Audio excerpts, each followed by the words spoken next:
Oleme advendi aja sees ja me ootame Jeesust, kes tuli maailma. Ka tolleaegses maailmas oli palju probleeme ja raskeid olukordi, mis vajasid lahendamist. Aga tema lahendused olid sageli nii teistmoodi, nii hämmastavad, et inimesed ei mõistnud neid alati. Ja meilgi on küsimusi, mida me peame vahetevahel vastama. Elades uskliku inimesena maailmas, on loomulik, et me aeg-ajalt kogeme nagu teatud tõrjutust, tõrjuvat suhtumist ka vabas ühiskonnas, meie ühiskonnas. Ja üks korduma kippuv olukord, millest me ennast leida võime, on näiteks selline. Meile visatakse vahel ette, et teate, see teie piibel. See on üks väga julm raamat.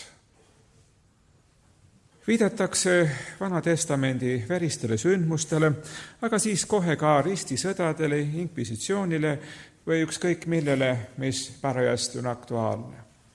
Mina kogesin viimati seda haiglas viibides, kui vestlesin oma toakaaslasega. Oli näha, et ta on lugenud piiblit pisut ja temal oli probleemiks, et mis õigusega need juudid, siis kui nad Egiptusest välja tulid, hävitasid nii julmalt teisi rahvaid, kes lihtsalt nende teele ette jäid. Niisugune üsna tüüpiline küsimus, aga mida me siis vastame? Ja võib-olla on ka meil endil siin analoogsetes asjades tekkinud ka probleeme. Miks need asjad ikkagi on niiviisi, nagu nad on? Sest tõepoolest on Vanas Testamendis nii mitmeidki lugusid, kus väga julmalt hävitatakse vastaseid, ka naised, lapsed, vahel isegi kariloomad ja vara. Ja siis on isegi vahel tulnud selline mõte pähe, et piibel peaks algama võib-olla Uue Testamendiga.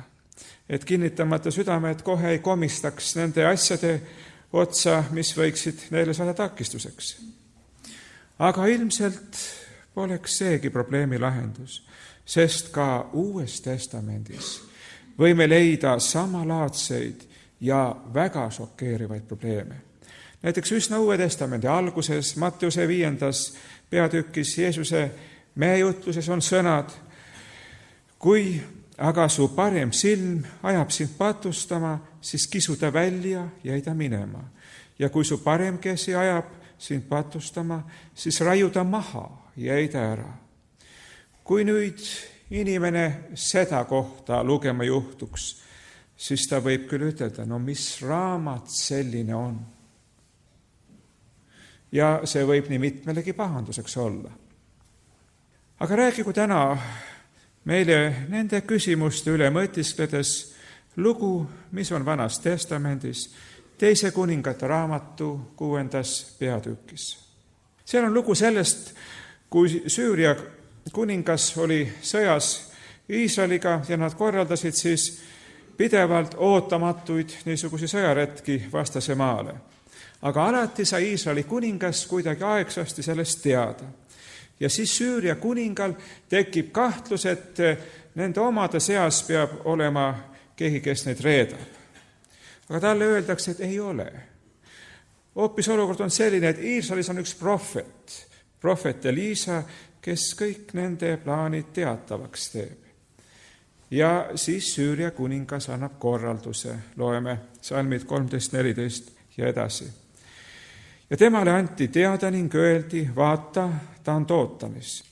Siis ta läkitas sinna hobuseid ja sõjavankreid ja suure sõjaväe ja nad tulid öösel ning piirasid linna. Kui siis süürlased tulid tema juurde, palus Elisa Jumalat ja ütles, löö seda rahvast pimedusega. Ja issand lõi neid pimedusega Elisa sõna peale. Ja Elisa ütles neile, see ei ole õige tee ega õige linn. Tulge mu järel ja ma viin teid mehe juurde, keda te otsite. Ja ta viis nad Samaariasse. Ja kui nad jõudsid Samaariasse, siis ütles Elisa, issand, tee nende silmad lahti, et nad näeksid. Ja issand tegi nende silmad lahti ja nad nägid ja vaata, nad olid keset Samaariat. Kui Iisraeli kuningas nägi neid, siis küsis ta Elisalt, mu isa, kas ma pean nad maha lööma? Kas pean lööma? Aga ta vastas, ära löö. Pane neile ette leiba ja vett, et nad sööksid ja jooksid ning saaksid tagasi minna oma isanda juurde. Siis ta valmistas neile suure pidusöögi ning nad sõid ja jõid. Seejärel laskis ta nad minema ja nad läksid oma isanda juurde. Ja Süüria röövjõugud ei tulnud enam Iisraeli maale. Milline suuremeelne käitumine oma vastastega ja seda nii prohvet Elisa poolt kui ka Iisraeli kuninga poolt. Mõelge, kui tullakse sind kinni võtma ja võib-olla isegi ära tapma, nagu Elisaga see oli. Ja needsamad olid ju varem ka röövinud, laastanud maad. Ja nüüd sina valmistad neile pidusöögi, et nad saaksid tagasi minna oma maale.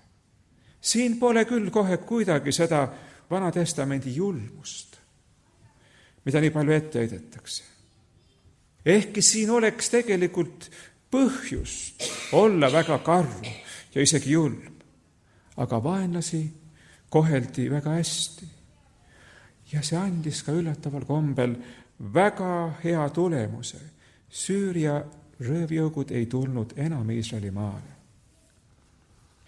See on sama nagu ka Uues Testamendis, kus on otse kästud oma vaenlast armastada. Mattuse 5:34 Jeesuse sõnad. Aga mina ütlen teile, armastage oma vaenlast ja palvetage nende eest, kes teid taga kiusavad. Ja nii ongi, kui me nagu pisut sügavamalt tutvume Piibliga, siis me näeme, et nii Vana kui Uus Testament on tegelikult kantud samast vaimust. Ja see pole mitte julmuse ega kättemaksu vaim. Asi on tegelikult hoopis muus. Jumal ei käsi olla inimeste vastu karm ega julm. Ja seda isegi mitte siis, kui nad on otseselt sinu vaenlased. Olukord on otse vastupidine. Jumal kutsub üles ka vaenlast armastama. See julmus, mida Vanas Testamendis vahel nii ehedalt ja alasti kujul näeme, pole mitte suunatud inimese vastu, vaid siin on hoopis midagi muud ja olulisemat. See kõik on suunatud patu vastu. Vanas Testamendis ja ka Uues Testamendis mäejutluses see käeraidumine. Ja kõiges selles me näeme nagu eriti reljeefselt seda, et kui tegemist on patuga, vot sel juhul on küll Jumal kompromissitu. Jumal võib küll armastada patust inimest, aga pattu ta vihkab. Ja see on Jumalale nii tähtis, et kui selleks tuleb ka hävitada ükskõik mida, siis sellest ei kohku ta tagasi. Ja see on nüüd kogu Piiblit läbiv teema. Ja seda nii rahvaste kui ka üksikisikute tasandil. Mõtleme Vanas Testamendis Abrahami peale, kui ta oli Iisakit ohverdamas. Või Uues Testamendis Jeesus, Jumala poeg, peab inimeste eest patuohvrina surema. Aga samuti ka Soodom ja Gomorra ja ka need kõrberahvad, kelle patumõõt oli täis saanud ja nad hävitatakse. Ja ka Jumala oma valitud rahvas, Jeruusalemma linn ja tempel, tolleaegne Jumala teenimise keskpunkt, Kui Jeesus seda palmipuude pühal nägi, siis ta nuttis selle pärast. Aga ometi seda linna ei päästetud. See hävitati. Kõik need traagilised elusündmused, mida me võime piiblist tundma õppida, aga neid me leiame teisteski ajalooürikutes. Need on meile säilitatud selleks, et Jumala rahvas võiks õppida mõistma, kui kohutav on patt. Tol ajal, kui Iisrael tuli välja Egiptusest, siis oli neil pikk kõrberännaku periood selleks, et võiks tekkida üks kvalitatiivselt uus rahvas, Jumala rahvas. Ja nende teiste rahvaste elukombed oleksid olnud hukutavad alles noorele ja kujunevale Jumala rahvale.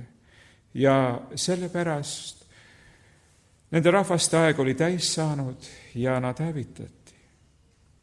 Nad hävitati sellepärast, et nende patt ei saaks tungida Jumala rahva keskele. Siin tegi Jumal väga selge vahe oma rahva ja maailma vahele. Ja küsimus oli siin patus. Me võime panna patu ja julmuse vahele võrdusmärgi. Me ei eksi, kui me ütleme, patt võrdub julmus ja ka vastupidi, julmus võrdub patt. Nii võiks selgitada neid Vanatestamendi julmasid lugusid. Aga tänapäevast mulle meenub üks telesaade, kus ajakirjanik uuris prostitutsiooni Tallinnas. Ja ta küsib siis muuhulgas ka vastava ala politseiametniku käest, mida ta võiks ütelda nagu üldistavalt nende avalike naiste kohta, et mis on nagu nende ühiseks jooneks. See politseitöötaja vastas, et tegelikult on nad kõik väga erinevad inimesed. Ühendav on vast see, et nad on nooremad inimesed või noorepoolsed inimesed, tavaliselt ka küllaltki korraliku väljanägemisega. Ja siis ta jääb mõttesse ja ütleb, et kõigil nendel noortel naistel on kuidagi julm pilk. Niisamuti on julmad need mehed, kes jätavad maha oma pere, naised ja lapsed, aga samuti ka need vallasemad, kes muretsevad teadlikult omale lapse, sest nad soovivad seda, aga ei mõtle selle peale, et laps sooviks ka isa. See on julm ja patt ongi alati julm. Patt on kui nakkus, mis kannab endas ühte uut, aga võõrast elu.